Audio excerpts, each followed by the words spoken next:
আমি কিন্তু কোনো সময় কোনো মানুষদেরকে নিয়ে আর বিশেষ করে এই শ্রেণীর মেয়েদেরকে নিয়ে আমি ভিডিও বানানো পছন্দ করি না।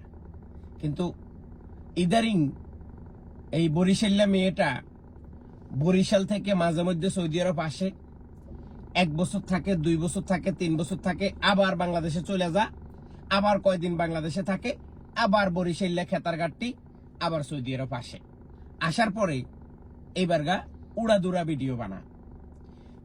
এই বরিশাল্লা মাইয়াটা সৌদি আরবে হয় তার অরিজিনাল জামাই, অথবা তার 2 নম্বর জামাই, অথবা তার 5 নম্বর জামাই। এটা নিয়ে আমার কোনো মাথা ব্যথা না, এটা নিয়ে আমি কোনো কথা বলতেও চাই না। কি জন্য বলতে চাই না? কারণ এটা আমার কোনো বিষয় না, এটা আমার কোনো সাবজেক্ট না, এজন্য আমি এইটা নিয়ে কথা বলতে চাই না। কিন্তু আমি যেটা নিয়ে কথা বলতে চাইতেছি বা আমি যেটা আপনাদেরকে বুঝাইতে চাইতেছি, এইটা আপনারা একটু ভালো করে বুঝলে আমার জন্য সবচেয়ে ভালো হবে। গত 1 মাস হয়েছে বাংলাদেশ থেকে এই মেয়েটা সৌদি আরব আসছে। আসার পরে এখন কি করতেছে জানেন? এখন কিছু হইলে একটা ভিডিও বানায়।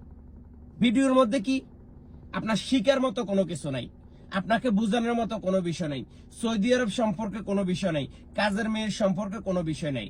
বিষয় হচ্ছে কি, 2 দিন বাদে আমি আমার কফিলের ছেলের সাথে বাঙালি মার্কেটে যাইতেছি।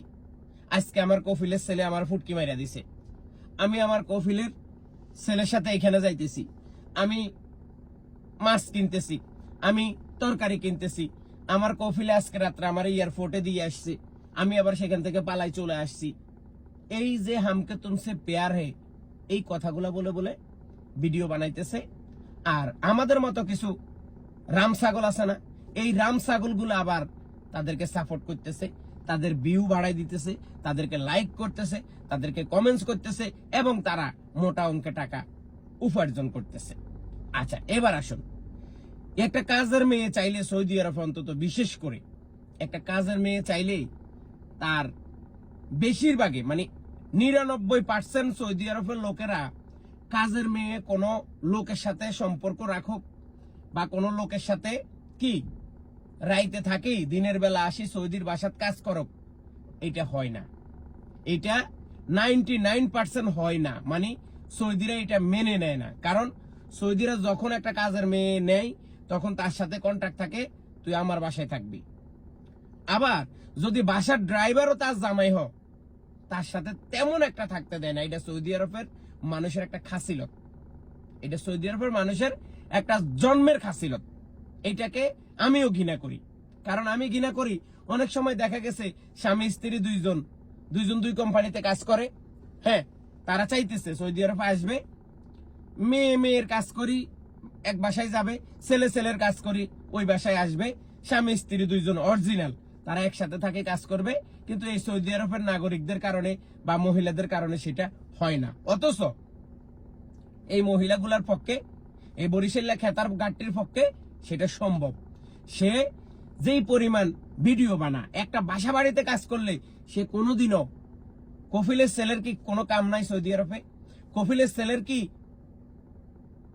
আমি কি কইতাম, আমার মুখে দিয়ে কথাই আই না। কফিলের ছেলের মানে মনে হয় হিজলা, মেয়ে এটা লই ঘুরে সারাদিন কফিলের ছেলে। আসলে কফিলের ছেলেটা হয়েছে কে আমি আপনাদেরকে বলি, অরিজিনাল ভাবে কোনো কফিলের ছেলে না। কফিলের ছেলে বলে তার জামাইকে, যার লগে সে রাইত হইলে হেগিন করে, কি করে, হেগিন করে। এই কফিলের ছেলে বইলা বইলা আপনাদেরকে ভিডিও বানাইতেছে, ভাইরাল করতেছে, আপনাদেরকে বুঝাইতেছে যে আমি কফিলের ছেলের লগে ঘুরতেছি, আমি এটার লগে। আসলে মূলত ওই লোকটা হইছে এই বরিশাল্লা খেতারঘাটটির আরেক বরিশাল্লা জামাই, অথবা আরেকটা হিজলা। মূলত সৌদি কফিল বা সৌদি কফিলের ছেলে, মালিকের ছেলে, এরা কেউ না।